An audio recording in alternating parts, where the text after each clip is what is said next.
నమస్కారం. ఇది సంగతికి స్వాగతం. విమాన ప్రయాణం ప్రతి ఒక్కరి కల. జీవితంలో ఒక్కసారైనా విమానం ఎక్కాలని భావించేవారు ఎందరో ఉన్నారు. ఇన్నాళ్ళు దేశంలో అదో కోరిక మాత్రమే. ఇప్పుడు సాధారణం. దూసుకుపోతున్న ఆర్థిక వ్యవస్థకు సమాంతరంగా వృద్ధి చెందుతోంది దేశీయ విమానయాన రంగం. ఒకప్పుడు ధనికులకు మాత్రమే అందుబాటులో ఉన్న ఆకాశయానం మధ్యతరగతికి చేరువైంది. చౌకగా మారిన టికెట్ ధరలు, నగరాల మధ్య పెరిగిన అనుసంధానం, విమానయాన సర్వీసులు అందించే సంస్థల పెరుగుదల వెరసి కలగా మిగిలిపోయిన విమాన ప్రయాణాన్ని సామాన్యుడి చెంతకు తెచ్చింది. గతంలో ఎప్పుడూ లేనంత జోరుగా దూసుకుపోతోంది ఆ రంగం వృద్ధి రేటు. ఆపరేటర్లు పోటాపోటీగా ప్రయాణికుల్ని తరలిస్తూ మరింత ముందుకు తీసుకెళ్లే ప్రయత్నాల్లో ఉన్నారు. ప్రభుత్వాల ప్రోత్సాహకాలు వారిలో కొత్త ఉత్సాహం నింపుతున్నాయి. ఉడాన్ వంటి పథకాలైతే కొత్తగా రెక్కలొచ్చనే అనేలా చేస్తున్నాయి. ముఖ్యంగా మన తెలుగునాట గగన విహారం ఇంత అందుబాటులోకి రావడానికి కారణాలేంటి? భవిష్యత్ ఎలా ఉండబోతోంది?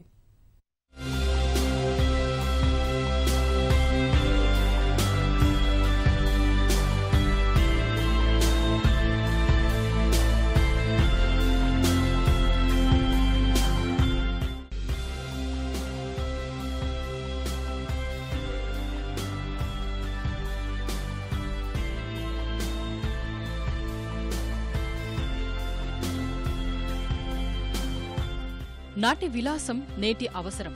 అలా అందరికీ అందుబాటులోకి వస్తున్న సౌకర్యాలు అనేకం.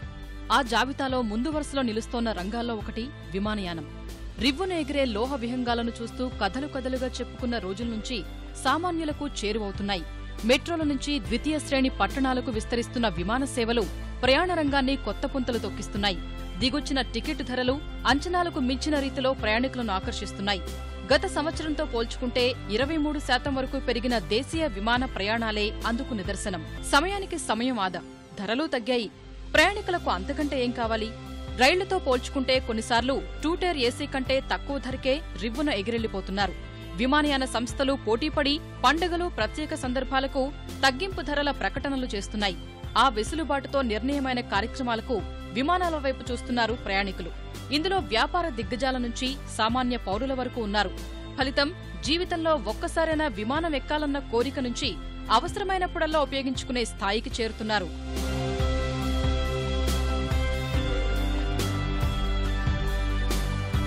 పౌర విమానయాన శాఖ గణాంకాల ప్రకారం 77 లక్షల మంది ప్రతి నెలా విమానయానం చేస్తున్నారు. పెరిగిన విమాన సేవలు, నగరాల మధ్య అనుసంధానత కలిసి వస్తున్నాయి. ఈ జోరు గమనించే వృద్ధి, పర్యాటకానికి ఊతమిచ్చే విమానయానం అభివృద్ధి కోసం ప్రభుత్వాలు ప్రణాళికలు రచిస్తున్నాయి. ఇంధన ధరలు, సుంకాల తగ్గింపు సేవల సంఖ్య పెరిగేలా చేశాయి. ఢిల్లీ, ముంబై, బెంగళూరు, చెన్నై, కోల్కతా, హైదరాబాద్ లాంటి నగరాలతో పాటు విజయవాడ, విశాఖ, తిరుపతి, పూణే, నాగపూర్, పట్నా, భువనేశ్వర్ లాంటి ద్వితీయ శ్రేణి నగరాలను అనుసంధానం చేసేలా కేంద్రం తీసుకున్న నిర్ణయాలు విమానయాన రంగానికి కొత్త ఊపిరులూదాయి. ఉదాహరణకు విజయవాడ. దేశంలో మరే విమానాశ్రయం సాధించని ప్రగతి పథంలో ఉంది గన్నవరం విమానాశ్రయం. గణాంకాల ప్రకారం 2015తో పోల్చితే అక్కడ ప్రయాణికుల వృద్ధి 78%గా ఉంది. విమానాల రాకపోకలు పెరిగాయి. గతేడాది ఇదే సమయానికి రోజూ 18 సేవలుంటే ప్రస్తుతమని 40కి చేరాయి.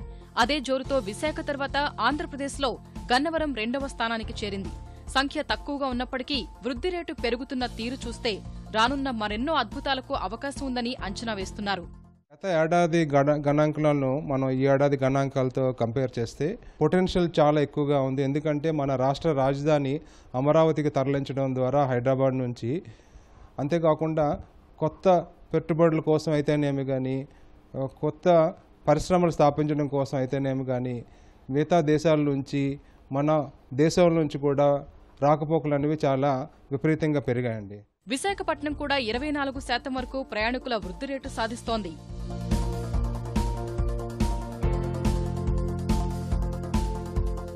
అవసరాలకు అనుగుణంగా దేశంలోని వివిధ ప్రాంతాలను ఈ పరిధిలోకి తెచ్చేందుకు ప్రైవేటు ఆపరేటర్లు ముందడుగేశారు. రాజమండ్రి, కడప లాంటి చిన్న విమానాశ్రయాలకు సేవలు నడిపేందుకు విమానయాన సంస్థలు ముందుకు వస్తున్నాయి. ఆంధ్రప్రదేశ్లో పుట్టపర్తి, తాడేపల్లిగూడెం విమానాశ్రయాల అభివృద్ధికి ప్రయత్నాలు జరుగుతున్నాయి. ఇంతకుముందు రీజనల్ షెడ్యూల్డ్ ఆపరేటింగ్ లైసెన్స్ నుంచి ఈ మధ్య షెడ్యూల్డ్ ఆపరేటింగ్ పర్మిట్ వచ్చింది ఎయిర్ కోస్టాకి. దాని ఉద్దేశం ఏంటంటే ప్రస్తుతానికి ఓన్లీ సౌత్ ఇండియాకే పరిమితమైన ఎయిర్ కోస్టా ఇక ముందు ఆల్ ఇండియాగా టోటల్ పాన్ ఇండియా లైసెన్స్ అంటారు. ఇండియా వ్యాప్తంగా ఏ స్టేషన్కైనా ఆపరేట్ చేయడానికి కావాల్సిన లైసెన్స్ వచ్చింది. మేబీ త్వరలో ఒక 6 నెలల లోపల ఒక రోడ్ మ్యాప్ తయారు చేస్తున్నాము. అలాగే దానికి తగ్గట్టుగా కొత్త స్టేషన్స్ను ఎంపిక చేస్తున్నాము. స్వతంత్రం తర్వాత మొదటిసారి కేంద్ర ప్రభుత్వం తీసుకుని వచ్చిన సమగ్ర పౌర విమానయాన విధానము వారికి కొండంత బలాన్ని ఇచ్చింది. ఆ విధానంలో ముఖ్యాంశాలు చూస్తే భారతదేశం 2022 కల్లా 3వ అతిపెద్ద పౌర విమానయాన విపణి కావాలి. ప్రస్తుతం 9వ స్థానంలో ఉంది. 8 కోట్లు ఉన్న దేశీయ టికెట్ల బుకింగ్ 2022కి 30 కోట్లకు పెరగాలి. షెడ్యూల్డ్ వాణిజ్య విమానయాన సేవలు నడుస్తున్న విమానాశ్రయాల సంఖ్య ప్రస్తుతం ఉన్న 77 నుంచి 2019 కల్లా 127కు పెంచాలి. సరుకు రవాణా పరిమాణం 2027 కల్లా 4 రెట్లు పెరిగి 10 మిలియన్ టన్నులు అవ్వాలి. సామాన్యులకు చేరువవ్వాలి. దేశీయంగా గంటలోపు ప్రయాణానికి 2500తోనే ప్రయాణించేలా ప్రాంతీయ అనుసంధాన పథకం ప్రవేశపెట్టాలి. 2025 కల్లా 3.3 లక్షల మంది నిపుణులను అందుబాటులోకి తీసుకురావాలి. కొత్త విమానాశ్రయాలు, హెలీపోర్ట్లు అభివృద్ధి చేయాలి. ప్రభుత్వ విధానానికి అనుగుణంగా వచ్చిన ఉడాన్ పథకం మరిన్ని ఆశలు రేకెత్తిస్తోంది. ఆ పథకం అమల్లోకి వస్తే కనీసం 50% సీట్లు 2500 రూపాయలకే కేటాయించాలి. టికెట్టు ధరలను ఎప్పటికప్పుడు సమీక్షిస్తుంటారు. ఉడే దేశ్ కా ఆమ్ నాగరిక్. ఉడాన్ అంటే సామాన్యులకు విమానయానమని అర్థం. హెలికాప్టర్ సేవలు ఈ పథకం పరిధిలోకి తెచ్చే ఆలోచనలో ఉన్నారు. జనవరి నుంచి ఉడాన్ అమల్లోకి రానుంది. విమానాలు అసలు నడపని, తక్కువగా నడుపుతున్న నగరాలకు విమానాలు పంపాలన్నదే ఉడాన్ ప్రధాన ఉద్దేశం. హెలికాప్టర్లలో అరగంట ప్రయాణానికి 2500, గంట ప్రయాణానికి 5000 రూపాయల చొప్పున గరిష్ట ధరలుంటాయి. ఇప్పుడు కంపేర్ టు మనం ఎయిర్ కండిషన్ ట్రైన్ ఛార్జెస్ కన్నా ఫ్లైట్ ఛార్జెస్ కూడా పెద్ద డిఫరెన్స్ లేకుండా పోతుంది. వాడు 2500 రూపాయలు అనేది ఏంటంటే కామన్ మ్యాన్ కూడా ఫ్లైట్ ఎక్కడానికి అవకాశం ఉంది. ఈ ఫ్లైట్ ప్రైసెస్ 2000 రూపాయలు చేసినప్పుడు దాంతో సపోర్టింగ్ ఏంటంటే వాళ్ళ ఎయిర్పోర్ట్కిను సిటీకి షటిల్ సర్వీసెస్ కూడా ఇంప్రూవ్ చేస్తే ఏమవుతుందంటే ఆ ఇంపాక్ట్ కన్స్యూమర్ డెఫినెట్గా ఉపయోగం ఉంటుంది. ఎందుకంటే వాళ్ళ ఫ్లైట్ ఛార్జ్ 2500 అయినా కూడా ఒక సిటీ నుంచి ఎయిర్పోర్ట్కి వెళ్ళడానికి మినిమం 750 to 800 రూపీస్ అవుతుంది. అట్లాగే 2 వేస్కి వెళ్తే 1500 రూపీస్ అవుతుంది. ఉడాన్ ప్రకటన కంటే కొద్ది రోజుల ముందుగానే తెలుగునాట 4 గ్రీన్ఫీల్డ్ విమానాశ్రయాలకి కేంద్రం ఆమోదం తెలిపింది. ఆంధ్రప్రదేశ్లో భోగాపురం, నెల్లూరు జిల్లా దగదర్తి, కర్నూలు జిల్లా ఓర్వకల్లు, తెలంగాణలో ఖమ్మం జిల్లా కొత్తగూడెం విమానాశ్రయాలకు ఆమోదం తెలిపింది. వీటిల్లో భోగాపురం అంతర్జాతీయ విమానాశ్రయం మొదటి దశలో ఏడాదికి 63 లక్షల మంది ప్రయాణికుల సామర్థ్యంతో నిర్మించాలని ఆంధ్రప్రదేశ్ ప్రభుత్వం తలపెట్టింది. ఆ ప్రాజెక్టులకు ఆమోదంతో ఆంధ్రప్రదేశ్, తెలంగాణ రాష్ట్రాలలో విమానయాన మౌలిక సదుపాయాలు మరింతగా మెరుగుపడతాయని, ప్రాంతీయ విమానయాన సేవలకు ఊపు లభిస్తుందని కేంద్రం అంచనా. ఇవాళ రాత్రిపూట ఢిల్లీలో 7:50 ఫ్లైట్ బయలుదేరితే విశాఖపట్నం వచ్చి 9:50 విశాఖపట్నం వచ్చి ఇక్కడ నుంచి రాత్రి 10:50 హైదరాబాద్ వెళ్ళి మర్నాడు పొద్దున 6:30 వస్తుంది. ఇలాంటి కార్యక్రమాలు చేయడం వల్ల ఏమవుతుందంటే ఈ విశాఖపట్నంలో ఉండేటువంటి ప్రజలు హైదరాబాద్లో కానీ ఢిల్లీలో కానీ పనిచేసుకోవాలంటే పొద్దున్నే 6 గంటలకు ఢిల్లీ వెళ్ళి సాయంత్రం రాత్రి 9 గంటలకు విశాఖపట్నం తిరిగి వచ్చే ప్రాంతం కనుక ఉంటే ఆ ఊర్లో ఖర్చు పెట్టే 5000 రూపాయల హోటల్ ఖర్చు పెట్టే డబ్బులు కూడా మిగిలి తక్కువ డబ్బులతో ఇంటికి చేరుకోవచ్చు. విమాన రంగంలో ఎక్కువ మంది కనుక దాని విమానం వాడుకోవడం వల్ల వాళ్ళ యొక్క విమాన రంగం వాళ్ళకు కూడా ఖర్చు తగ్గింది. అదృష్టం కొద్దీ ఏంటంటే ATF ఎయిర్ ట్రాఫిక్ ఫ్యూయల్ కూడా రేటు తగ్గడం వల్ల విమాన రంగం బ్రహ్మాండంగా పుంజుకుంది. ఈ దిశగా ఆంధ్రప్రదేశ్ ప్రభుత్వం ఇప్పటికే చర్యలు ప్రారంభించింది. విమానయాన సంస్థలకు పెద్ద ఎత్తున ప్రోత్సాహకాలు అందిస్తోంది. సెంట్రల్ గవర్నమెంట్ ఇచ్చే బెనిఫిట్స్ కంటే కూడా సీఎం గారు ఆంధ్రాలో ఆంధ్రాలో ఎవరైనా ఎయిర్లైన్ బేస్ కానీ పెడితే దాంట్లో అయ్యే ఖర్చు కొంత భాగాన్ని స్టేట్ గవర్నమెంట్ భరిస్తుంది అని చెప్పారు. ఇది చాలా ఆశాజనకం యాక్చువల్లీ. అదే కాకుండా కొంతమంది మా ఎయిర్లైన్ ఆపరేటర్స్ ప్రతి ఎయిర్పోర్ట్ నుంచి పబ్లిక్ ట్రాన్స్పోర్టేషన్ కావాలని చెప్పేసి అడిగారు. దానివలన స్టూడెంట్స్కి కానివ్వండి, ఈ సాఫ్ట్వేర్ పీపుల్ కానివ్వండి, వాళ్ళు చాలా ఉపయోగపడుతుంది. హైదరాబాద్ అంతర్జాతీయ విమానాశ్రయం దేశంలోనే ప్రయాణికులకు అత్యంత మెరుగైన సేవలు అందిస్తున్న విమానాశ్రయంగా పలు పురస్కారాలను పొందింది. ఏటా 14% వృద్ధితో ఢిల్లీ, ముంబై, బెంగళూరు విమానాశ్రయాల కంటే ముందుంది. అదే స్థాయిలో విజయవాడ గన్నవరాన్ని అభివృద్ధి చేయాలని ఆంధ్రప్రదేశ్ ప్రభుత్వం సంకల్పంగా పెట్టుకుంది. సాధ్యమైనంత త్వరగా అక్కడి నుంచి అంతర్జాతీయ సేవలు ప్రారంభం కావాలని అంతా కోరుకుంటున్నారు. ప్రస్తుతం హైదరాబాద్ నుంచి రోజు వేల మంది వేర్వేరు ప్రాంతాలకు ప్రయాణిస్తుంటారు. 250 నుంచి 500 కిలోమీటర్ల దూరం ఉన్న ప్రాంతాలకు ప్రయాణించేందుకు 6 నుంచి 10 గంటల సమయం పడుతోంది. రాత్రి హైదరాబాద్లో ఆర్టీసీ, ఇతర ప్రైవేటు వాహనాలు ఎక్కితే మరుసటి రోజు ఉదయం గమ్యస్థానాల్లో దిగుతున్నారు. ఈ ప్రదేశాలకు విమానయాన సదుపాయం ఉన్నా ధరలు అందుబాటులో లేక చాలా మంది రోడ్డు మార్గంలోనే ఇప్పటికీ వెళ్లాల్సి వస్తోంది. ఉడాన్ పథకంతో వారిలో చాలా మంది గంటలోపే గమ్యస్థానాలను గగన విహారం చేసే అవకాశం ఉంది. ముందు ఎప్పుడో కెప్టెన్ గోపీనాథ్ ఉన్నప్పుడు ఎయిర్ డక్కన్ ఉన్నప్పుడు ఎవ్రీబడి కెన్ ఫ్లై అని ఒక ప్రిన్సిపల్ పెట్టుకొని దానికి తగ్గట్టుగా ధరలు తగ్గించారు. బాగా ధరలు తగ్గించడంతో మిగతా ఎయిర్లైన్ కంపెనీలు కూడా ధరలు తగ్గించేదానికి మొగ్గు చూపాయి. ఎందుకంటే కాంపిటీషన్లో వాళ్ళు సర్వైవ్ అవ్వాలి కాబట్టి. అటువంటి పరిస్థితుల్లో విమానయానానికి అందరూ కూడా సిద్ధపడుతున్నారు. ఉదాహరణకు షిర్డీ. హైదరాబాద్ నుంచి షిర్డీకి నిత్యం ఎంతో మంది భక్తులు వెళుతుంటారు. 600 కిలోమీటర్ల పైనే దూరం. రోడ్డు మార్గంలో 12 గంటల ప్రయాణం. అదే షిర్డీకి 130 కిలోమీటర్ల దూరంలో ఉన్న ఔరంగాబాద్ విమానాశ్రయానికి గంటలోనే చేరుకోవచ్చు. తిరుపతి పుణ్యక్షేత్రానికి నిత్యం వేలాది మంది వెళుతుంటారు. దాదాపు 550 కిలోమీటర్ల దూరం. ఎక్కువ మంది రైళ్లు, బస్సులు, సొంత వాహనాల్లో ప్రయాణిస్తుంటారు. 10 నుంచి 12 గంటల సమయం పడుతోంది. విమానంలో చెన్నై లేదా తిరుపతికి గంటలోపే చేరుకోవచ్చు. హైదరాబాద్ నుంచి విజయవాడ బస్సు ప్రయాణం 6 గంటలు, విశాఖకు 12 గంటలు, అక్కడకు విమానంలో గంటలోపే వెళ్లొచ్చు. ఇప్పుడు దేశీయ విమానయానం కోసం మనకు సరిపడా అవసరాలను పెంచుకుంటూ వస్తున్నాము. అంతేకాకుండా అందరి నుంచి వస్తున్న ఒకటే మాట ఏమిటంటే విదేశీ యానము విజయవాడ ఎయిర్పోర్ట్ నుంచి ఎప్పుడు మొదలవుతుందని అందరూ ఎదురు చూస్తున్నారండి. దానికి సరిపడా అవసరాలను కూడా మేము గుర్తించాము. దానికి ముందుగా మనకి airport expansion, airport development plan అనేది ఒక మనము DPR detail project report master plan తయారు చేసుకున్నామండి. దానికి అనుగుణంగా ఇప్పుడున్న డొమెస్టిక్ ఎయిర్పోర్ట్ ఏదైతే తయారు కాబడుతుందో అది పూర్తి కాగానే ఇంటిగ్రేటెడ్ టెర్మినల్ బిల్డింగ్ అనే భవనాన్ని మేము నిర్మాణంలోకి తీసుకొస్తామండి. అది డొమెస్టిక్ అండ్ ఇంటర్నేషనల్ అవసరాలను గుర్తించుకొని రెండింటికి అనుగుణంగా రెండింటికి సరిపడా భవన నిర్మాణం జరుగుతుందండి. ఈ జోరు మరింతగా కొనసాగి అందరికీ విమానయానం చేరువ కావడానికి ఆయా సంస్థల ప్రతినిధులు మరికొన్ని సూచనలు చేస్తున్నారు. వాటిలో కొన్ని చూస్తే రాష్ట్రానికి మధ్య పన్నుల్లో వ్యత్యాసం తొలగించాలి. ద్వితీయ శ్రేణి నగరాల్లో 150 రూపాయలు, ఆపై యూజర్ డెవలప్మెంట్ ఫీజులు వసూలు చేస్తున్నారు. ప్రైవేటు ఆధ్వర్యంలో నడుస్తున్న హైదరాబాద్ వంటి విమానాశ్రయాల్లో 500 రూపాయల వరకు వసూలు చేస్తున్నారు. బెంగళూరు, ముంబైల్లో అంతర్జాతీయ ప్రయాణాలకు 600 రూపాయలు వసూలు చేస్తూ ఉంటే శంషాబాద్లో 1900 వరకు ఉంది. అందుకోసం ముందు యూజర్ డెవలప్మెంట్ ఫీజుల రద్దుతో పాటు టికెట్ రుసుములో 10% ఉన్న ఎయిర్పోర్ట్ ఫీజు తీసేయాలని విజ్ఞప్తి చేస్తున్నారు. డిమాండ్ పెరుగుతున్నట్టు కొద్దీ సర్వీసెస్ కూడా పెరుగుతున్నాయి. కాబట్టి ప్రయాణికుల సంఖ్య పెరిగినప్పుడు విమానాల సంఖ్య కూడా ఆటోమేటిక్గా పెరుగుతున్నాయి. అవి పెరగాలి అంటే వాటికి అందరికి కూడా ఇన్సెంటివ్స్ ఇవ్వాలి. ఇంకా ఫ్యూయల్ ఛార్జెస్, సర్ఛార్జెస్ తీసేయాలి, ఎయిర్పోర్ట్ సర్ఛార్జెస్ తీసేయాలి, ఎయిర్పోర్ట్ డ్యూటీస్ తీసేయాలి. ఈ తర్వాత ఈ స్వచ్ఛ భారత్, తర్వాత ఎడ్యుకేషన్ సెస్ట్ అవి తీసేస్తేనే ప్రయాణికుడు వెసులుబాటు ఉంటుంది. అందరూ కూడా ప్రయాణం చేసేదానికి అవకాశం ఉంటుంది. చిన్న చిన్న నగరాల నుంచి గమ్యస్థానాలకు వేగంగా చేరుకోవడానికి విమానయాన రంగంలో కొత్తగా వస్తున్న ఈ మార్పులు ఎంతో ఉపయోగపడతాయి అనడంలో ఎలాంటి సందేహం లేదు. గతంతో పోలిస్తే 3-4 నెలల ముందే టికెట్లు బుక్ చేసుకునేవారు పెరిగారు. ఫలితంగా విమానాల్లో ఆక్యుపెన్సీ రేటు 90% ఉంటోంది.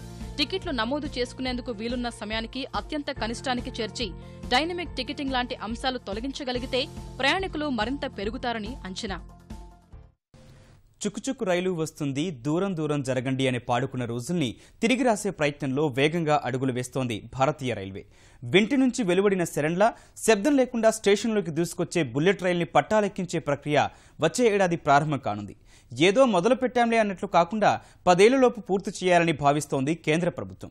శతాబ్దంన్నర పైబడిన చరిత్రలో కొత్త అక్షరాలు లిఖించేందుకు సిద్ధమవుతోంది. ముంబై, అహ్మదాబాద్ మధ్య ప్రారంభం కాబోతున్న ఈ బుల్లెట్ రైలు మార్గం నిర్మాణం ఇండియన్ రైల్వేను కొత్త మలుపు తిప్పుతుందా? అందుకు ముందు అధిగమించాల్సిన సవాళ్లేంటి?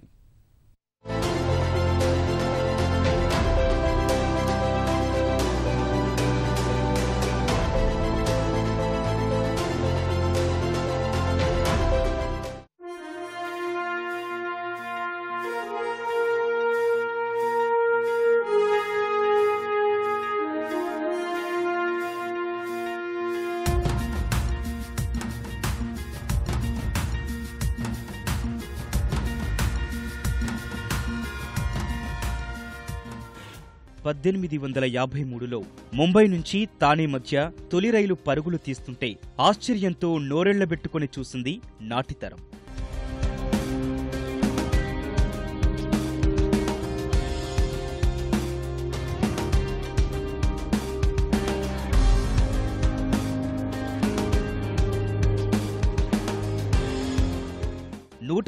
ఏళ్లు గడిచాయి. రైల్వే నెట్వర్క్ దేశమంతటా విస్తరించింది. పక్క దేశాలకు విస్తరించే ప్రయత్నంలో ఉంది. ప్రపంచ అతిపెద్ద రైల్వే నెట్వర్క్, రోజూ కోట్ల మంది ప్రయాణికులు, లక్షల సంఖ్యలో ఉద్యోగులు. 1.5 శతాబ్దంలో కొత్త పుంతలు తొక్కుతూ విస్తరిస్తోంది భారతీయ రైల్వే. అన్నీ బాగున్నాయి కానీ మనకు బుల్లెట్ రైలు ఎక్కడా అని అడుగుతోంది నేటి తరం. పొరుగునే ఉన్న దేశాల్లో బుల్లెట్ రైళ్లు పరుగులు తీస్తుంటే మనమెప్పుడు అని అడుగుతోంది. చాలా ఏళ్ల నుంచి ప్రతిపాదనలకే పరిమితమైన బుల్లెట్ రైలుని పట్టాలెక్కించే పనిలో పడింది మోదీ సర్కార్.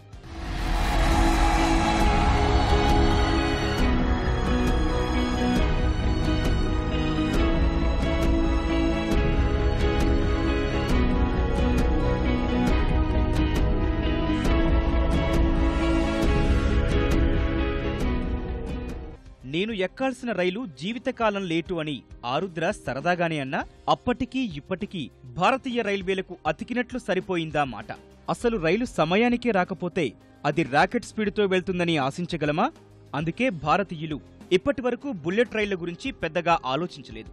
బడ్జెట్లో ఇబ్బడి ముబ్బడిగా కొత్త ప్రాజెక్టుల్ని ప్రకటించి వాటికి చిల్లర పైసలు విదిలించే సంస్కృతికి చరమగీతం పాడారు రైల్వే మంత్రి సురేష్ ప్రభు. రైళ్లను సరైన సమయానికి నడపడం, వాటి వేగం పెంచేందుకు చర్యలు తీసుకున్నారు. ఢిల్లీ రైల్వే శాఖ కార్యాలయం నుంచే దేశవ్యాప్తంగా రైళ్ల రాకపోకల్ని పర్యవేక్షించే వ్యవస్థను ఏర్పాటు చేసుకున్నారు. గతంలో ప్రకటించిన ప్రాజెక్టుల నిర్మాణాన్ని పూర్తి చేసేందుకు అధిక ప్రాధాన్యమిస్తున్నారు. మిగతా ప్రాజెక్టులతో పాటే బుల్లెట్ రైలుని తెరపైకి తెచ్చారాయన.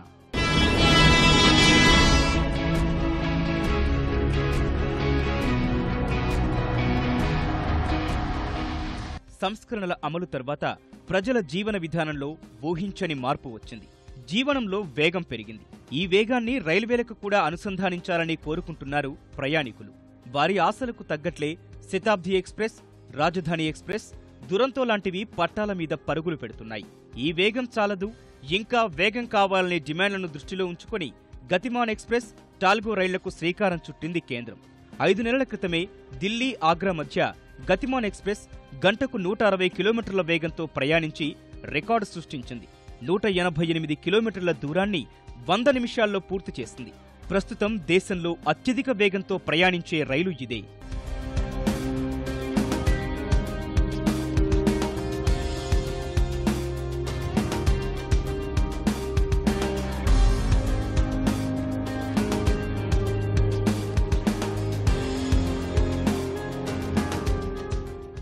దేశంలో సెమీ హైస్పీడ్ రైళ్లు ప్రవేశపెట్టక ముందు 1988లో వచ్చిన భోపాల్ శతాబ్ది ఎక్స్ప్రెస్ అత్యంత వేగంతో నడిచే రైలు.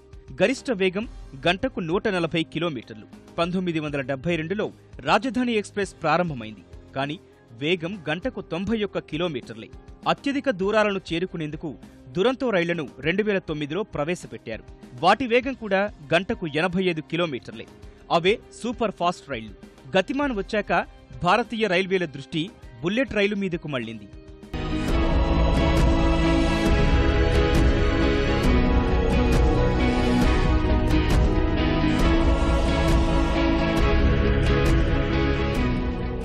ప్రస్తుతం దేశంలో గరిష్ట వేగంతో వెళ్లే రైలు స్పీడు బుల్లెట్ ట్రైన్ వేగంలో సగం కూడా లేదు. చైనా, జపాన్ బుల్లెట్ రైళ్ల నెట్వర్క్ని వేగంగా విస్తరిస్తున్నాయి. యూరోప్ దేశాల్లోనూ ఇదే పరిస్థితి. మనమెప్పుడు అనే ప్రశ్న వచ్చినప్పుడల్లా నిధుల కొరత రూపంలో అడ్డుగోడ కనిపిస్తోంది. బుల్లెట్ రైళ్లు వెళ్లే ట్రాక్ నిర్మాణం అంత తేలికైన వ్యవహారం కాదు. వేల కోట్ల రూపాయలు ఖర్చు పెట్టి అందుబాటులోకి తెస్తే అందులో ఎక్కేది ఎవరు అనేది పెద్ద ప్రశ్న. దేశంలో ఇప్పటికీ రైల్వేలే చౌకగా ప్రయాణాన్ని అందిస్తున్నాయి. ఇలాంటి పరిస్థితుల్లో బుల్లెట్ రైలు మనకు గిట్టుబాటు అవుతుందా అనే అనుమానాలున్నాయి. వీటన్నింటికీ ఫుల్ స్టాప్ పెడుతూ అసలు ప్రయత్నం చేద్దాం అనే కోణంలో సిద్ధమవుతోంది మోదీ సర్కారు.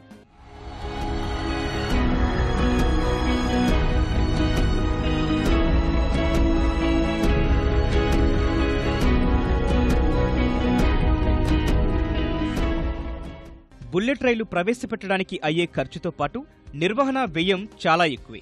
దేశంలో అధిక శాతం ప్రయాణికులు నాన్ ఏసీ, సాధారణ తరగతుల్లోనే ప్రయాణిస్తుంటారు.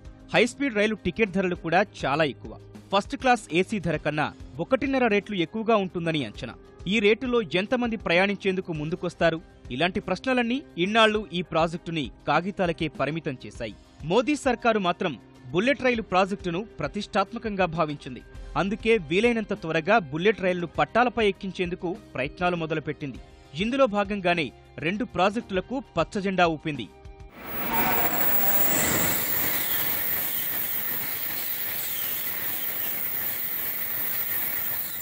వచ్చే ఏడాది ప్రథమార్థంలో Mumbai Ahmedabad high speed rail network నిర్మాణం ప్రారంభించాలని రైల్వే శాఖ లాంఛనంగా నిర్ణయించింది. ప్రాజెక్టు నిర్మాణానికి జపాన్ ప్రభుత్వం 97,636 కోట్ల రూపాయలను రుణంగా ఇస్తోంది. ముంబైలో హైస్పీడ్ రైల్ నెట్వర్క్ కోసం భూసేకరణ జరుగుతోంది. కాకపోతే ముంబైలోని బాంద్రా కుర్లా ప్రాంతంలో బుల్లెట్ రైలు టెర్మినల్ ఏర్పాటు చేయాలని రైల్వే శాఖ చేస్తోన్న ప్రయత్నాలకు చిన్న చిన్న అడ్డంకులు ఎదురవుతున్నాయి. అందుకోసం మహారాష్ట్ర ప్రభుత్వం వేరే ప్రాంతంలో స్థలమిస్తామని చెబుతోంది. ఆ ప్రతిపాదనపై నీతి ఆయోగ్, ప్రధానమంత్రి కార్యాలయం నిర్ణయం తీసుకుంటాయని, అది కాగానే పనులు వేగం పుంజుకుంటాయంటున్నారు రైల్వే శాఖ అధికారులు. ముంబై అహ్మదాబాద్ మధ్య దూరం 508 కిలోమీటర్లు. గంటకు 320 కిలోమీటర్ల వేగంతో వెళ్లే బుల్లెట్ రైలు 2 గంటల్లో చేరుకుంటుంది. విశేషమేంటంటే ఈ రైలు మార్గం నీటి కింద నుంచి కూడా వెళ్తుంది. అంటే ఈ మార్గంలో ప్రయాణికులు నీటిలో ప్రయాణించే అనుభూతిని పొందవచ్చు. 508 కిలోమీటర్ల దూరంలో దాదాపు 21 కిలోమీటర్ల పొడవైన సొరంగ మార్గాన్ని సముద్రంలో ఏర్పాటు చేస్తున్నారు. నిజానికి ఈ ప్రాజెక్టు మీద చైనా ఆసక్తి చూపింది. అయితే చైనాలో చేపట్టిన బుల్లెట్ ట్రైన్ డిజైన్, మేనేజ్మెంట్ లోపాల కారణంగా భారత ప్రభుత్వం వారి వైపు అంత సానుకూలంగా లేదు. రెండో bullet train project Delhi, Varanasi మధ్య చేపట్టాలని నిర్ణయించారు. ఈ రెంటి మధ్య దూరం 782 కిలోమీటర్లు. బుల్లెట్ రైలు వస్తే ఈ దూరాన్ని 2 గంటల 40 నిమిషాల్లో పూర్తి చేయవచ్చు. ఢిల్లీ, వారణాసి మధ్య బుల్లెట్ రైలు సాధ్యాసాధ్యాలకు సంబంధించి స్పెయిన్ సంస్థ అధ్యయనం చేస్తోంది. వచ్చే నెలలో రైల్వే బోర్డుకు తుది నివేదిక ఇవ్వనుంది. అందులోని ప్రాథమిక వివరాల ప్రకారం ఢిల్లీ, వారణాసి మధ్య 782 కిలోమీటర్ల దూరాన్ని 2 గంటల 40 నిమిషాల్లోనూ, ఢిల్లీ, లక్నో మధ్య ఉన్న 506 కిలోమీటర్ల దూరాన్ని 1 గంట 45 నిమిషాల్లో పూర్తి చేయవచ్చు. ఢిల్లీ, వారణాసి ప్రాజెక్టు కోసం 43,000 కోట్లు ఖర్చవుతుందని అంచనా వేస్తున్నారు. ఇది పెరిగే అవకాశమూ ఉంది.